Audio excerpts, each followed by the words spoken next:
Good afternoon, everybody. Today I'm chatting with Serafino Iacono.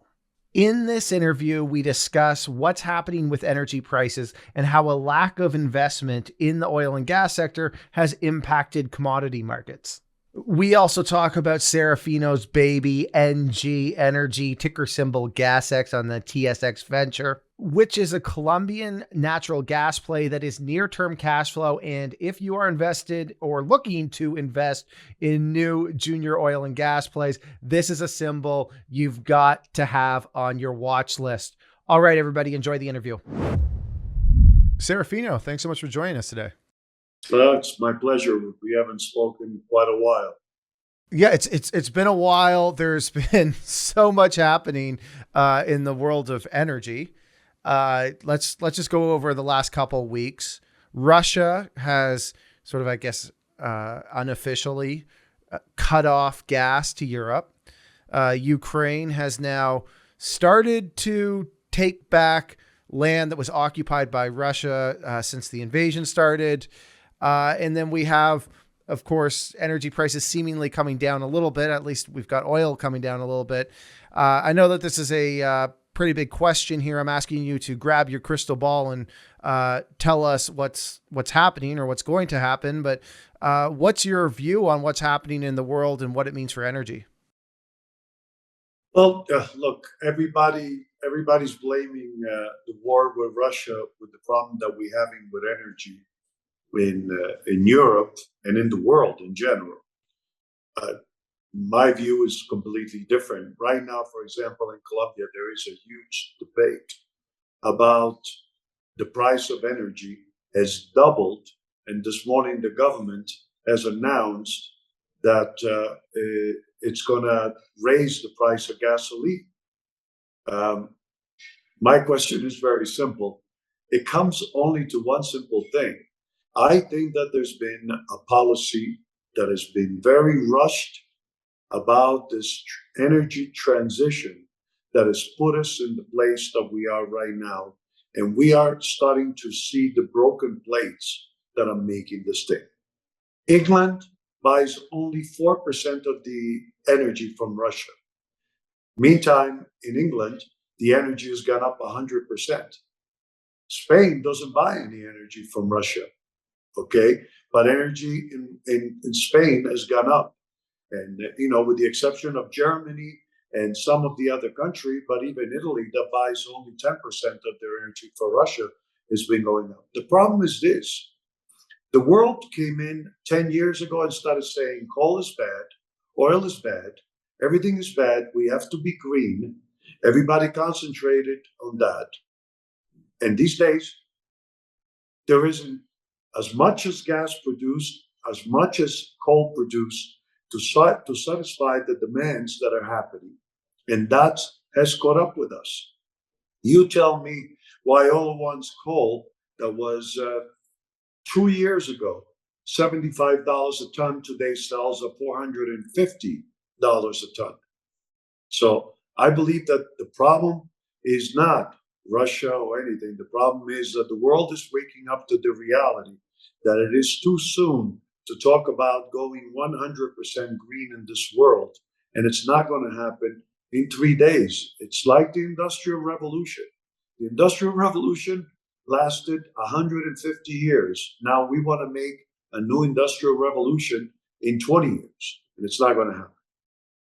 Mm-hmm. Now, you've been raising money and working in energy markets for decades, right? Yep. How different is the conversation today when typically when we're thinking about junior markets and small caps, you've got these tremendous tailwinds behind you and you're trying to fight off hedge funds that want to throw money at you. How different is that conversation today versus say, 10 years ago when oil was ripping? Look, it's a different audience. You have a different buyer in the market. You have different funds that they've restrained themselves in investing in things that are sustainable. I look at it in my area.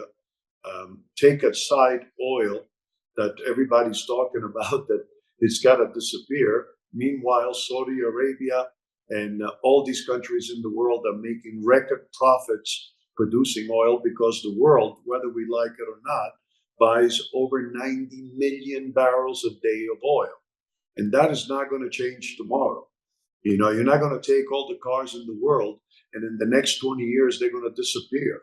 I mean, so all of the stuff that is happening is bringing confusion in the markets. It's bringing confusion in the fund managers that they don't know if they invest in a company like ours, they're going to get an activist that's going to say that he's going to pull out his money.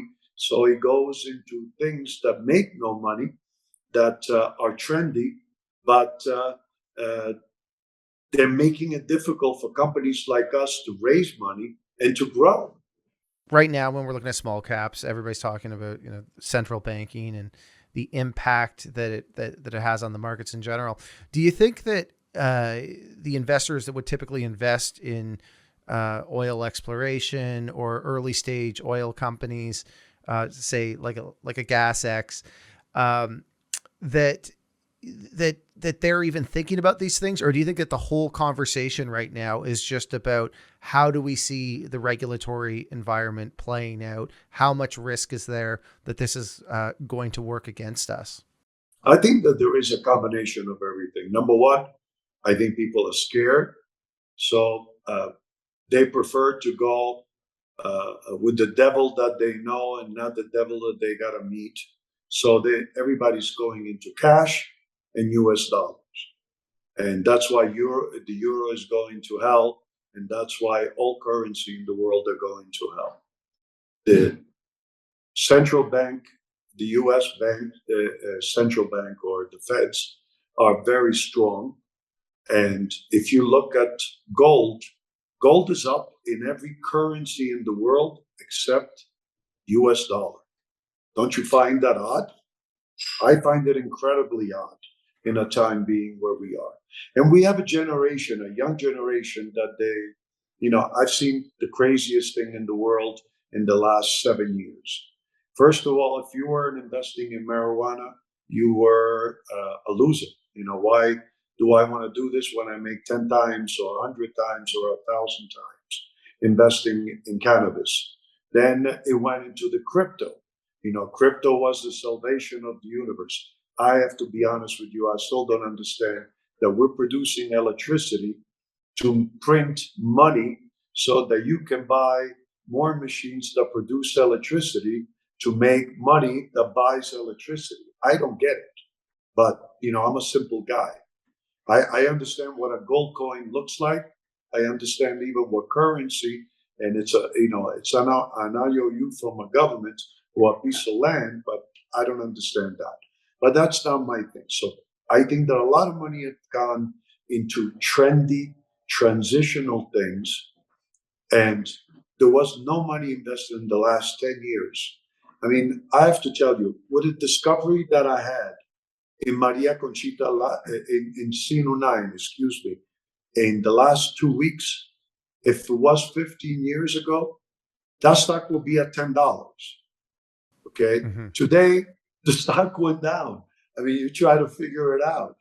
What is the expectation and what exactly do people want out of these things? And how do you want to make your money? Actually, if you are the type of person that you don't believe in energy, even though we're talking and you have a whole bunch of lights in your room on, I have a whole bunch of lights on, and we're talking incredibly out of 2 different areas, 4,000 kilometers away from each other. I mean, this is all done by energy, and it's done by technology, and it's done by mining. So everybody wants the good thing, but nobody wants to see where everything comes. Everybody eats pork chop, but they don't want to see the pig. That's a problem that I see with things. I like that quote. Okay, so you brought up NG Energy, ticker symbol GASX. You guys just announced successful testing of the Magico 1X well. Can you walk us through the updated reserve and resource report? Sure. Real quick, We drilled the first well. It was very challenging for three things. Number one, we had to deal with some community issues. Number two, we had to deal with the work that needed to be done. Basically, Colombia right now is raining like you have no idea. So that delays things when you put them together. But we were delayed a little bit, but we managed to drill the well. We were expecting to drill a magical well one and intersect what they call Ciénaga de Oro, which is the area that was producing gas. To our surprise, we were supposed to intersect it at 4,200 feet. We intercepted it 1,000 feet above. Good news, bad news. Shallow. We started drilling it, to our amazement. Good pressure, 140 feet pay sand. We tested 3 out of the 5 zones, which gave us a 36 BCFs in P1, P2, and it gave us resources of another 12, so 50. We tested the well open flow at over 50 million cubic feet a day, and we're going to produce it at 15 million. We made a conscious decision when we drilled this well. It was the first well. Our real target sits 2,000 feet below this area that we were expecting to find gas. So because we found gas, and because you don't want to take mechanical risk once you have a discovery of the size, we chose to stop the well, drill the lower part down deep at a later date, and move on to the other 2 wells. Prove this well. What we did is we put a machine that gave us 3D seismic down the well, that gave us a good understanding what's below. What we see down below is an area that has between 100 and 200 feet of pay zone, with much more pressure, with higher possibility of higher gas associated and accumulated in that area. So what is our next step? Because of time limit to complete phase 1 of our drill program, we stopped the well, we test the well, we proved the well, which gives us a discovery, a major discovery in this well. And with the below area, what you discover is somewhere around 80 million to 100 million cubic feet of gas potential in the well with the low part. Obviously, that's potential. We have to drill it and we have to prove it. We're moving on now. We're putting up the machine this week to start drilling the other 2 wells that are part of the program. Those 2 wells, the first well is going to spud probably in the next 10 days, and it's going to take a few weeks to drill it, test it. So by the end of the month, and by mid-October, end of October, we'll finish the 2 wells. Those 2 wells, different now that we understand the area, we understand where there is water, where there isn't any water. They're going to be drilled to the full capability, because now we have the confidence to drill all the way down. So what we're going to be doing is we're going to drill all the way to the basement, which is in the area of 7,000 feet, 7,500. We're going to test all the areas, and then we're going to see where do we produce out of these areas first and leave the rest for later on. We believe that we're going to have the same kind of structures, the same kind of area. We're a lot deeper, so there could be a lot more surprises, positive surprises coming out of the 2 wells.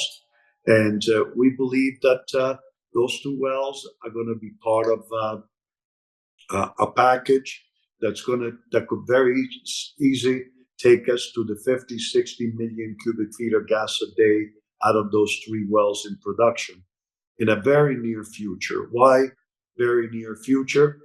We're working with a company that has compressed gas facilities. They have over 30 trucks that can accommodate about 5 million cubic feet of gas a day. We are going to be working with them starting in November to put a facility that will be ready possibly by January, February, so that we can start sending to a town called Cincelejo compressed gas to them for home use. That gives us early production of this gas. It's a little bit more expensive to produce it. It's interruptible gas. Why are we doing interruptible gas? Because at one point, we're going to be, once we finish phase one, we finish phase two, this project's got to be built to accommodate delivery of very large amount of gas, which takes us to I've done a letter of intent with a gas that is a distribution gas that's going to bring the facility that is called Promigas, and then start selling the gas for future sales. Promigas would take 8 to 10 months to build the pipeline to accommodate all the gas that's going to be produced out of that area. But in the meantime, we're going to be generating early cash out of Sinu 9 with these trucks that are going to be delivering gas to home users. So are we producing cash flow now, or we're still a few weeks out from that? This well has been spotted, tested. It's got its Christmas tree on. As soon as we complete in sometime in November that we know that we have the trucks, the company that owns the trucks puts a compressing facility, compressors to compress the gas, put it in the trucks and deliver it to their customers. We're going to sell to them at the wellhead. So that will be sometime around January, because you have to build the compressing facilities and everything. And what does the pricing look like on the gas in Colombia right now? Right now, you're getting about, depends where, long-term, short-term, between $5.30 to $7 per million BTUs in the country. That's at the wellhead, remember. It's not with the distribution. When you look at people that they tell you that you're getting gas, that they're getting $10, $12, it's not us, the producer. It's the producer plus the marketer plus the guy that owns the pipeline plus the guys that compresses it plus the guy that decompresses it. So there is a whole chain of people. We as a producer in Colombia right now, gas sells between $5 and $7. So I got to throw in this question here, and I normally roll my eyes when people ask this question, but I got to ask you about the stock price. Tremendous tailwinds at our back here for energy producers. We got a near-term producer here. Why do you think that the stock hasn't caught love with the retail investors? Is it just that anti-oil and gas sentiment? Do you think we just need to see cash flows start to come online? What do you think it is that is the reason that, because if you told me we had all these tailwinds behind us, I would have thought the stock would have been rocking by now. Well, what do you think's holding us back? So did I. Look, I give the expression to people, we swam an ocean as investors. Okay, stock was at $2. And today people are selling at 88 cents a share when I have 2 wells in production in Maria Conchita generating cash flow. And I have a major discovery in Sinu 9. Sinu 9 is no longer an exploration concession. It's a development concession. So we have 2 major discoveries in 2 different areas. I believe that there is a lot of people that invested and they're just getting scared in the market. So they're going into cash no matter what, losing money. I think that there is a story that I see some of the comments with people in some of the chats and people that contact me saying that it took us too long. Well, it takes, drilling a well is not putting a hole in the ground and there comes out gas and you put a tab on it and you start delivering. It's a very complex thing. The most complex part is finding the reserve. So There is also a misunderstanding from the market, um, a lack of patience from some of the investors that they want quick money and they want to move on to something else. And the smart money are staying in, and the smart money are buying. Look, I we did a $17 million convertible, out of which $10 million was my money. Okay, uh, I might be the guy that runs the show, but I'm not stupid either if something wasn't there. This is a Mm-hmm. major company with major assets. I have people that come into me and they say, well, there is a government. Government doesn't mean anything in Colombia. Colombia is a very strong country still. Natural gas, 11 million family. That means that 70% of Colombians use natural gas in their home to cook, to heat their homes, and to produce electricity. So, to me, when I look at natural gas, nobody's going to touch natural gas, even though people are talking progressive nonsense of being, a solar in a country that rains 7 months out of the year. Just doesn't make any sense. So, I believe we are in a strong market. I am very bullish about what we have.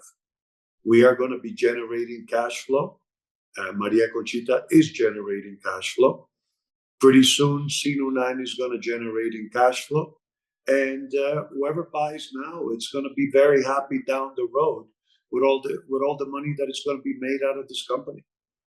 Mm-hmm. Well, there's certainly traction online. I can see it. I go on the message boards right now. It's one of the top talked about stocks on CEO.ca, which is a metric I use to follow which stocks have traction. Clearly, we got some big catalysts ahead of us, and I remain long and optimistic that the markets are going to catch on to these names. Cash flow's cash flow. Yeah, Steve, they will. And I followed CA.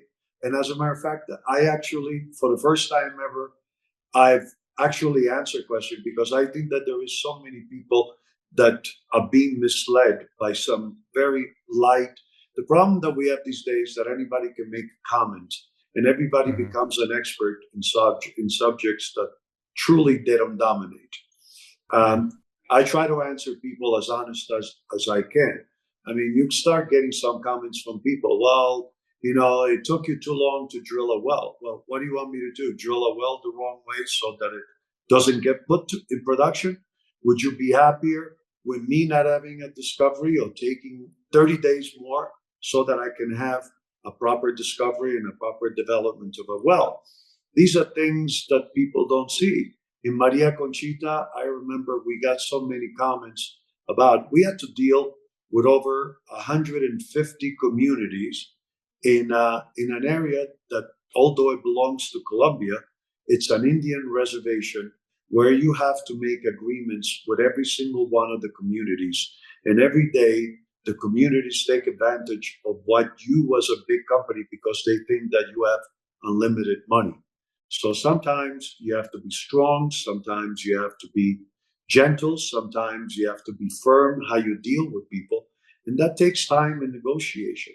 If people will see what it takes to develop a field, not only for me, for anybody in Colombia or anywhere else in the world, they would see that oil or mining are two of the most difficult things to deal with.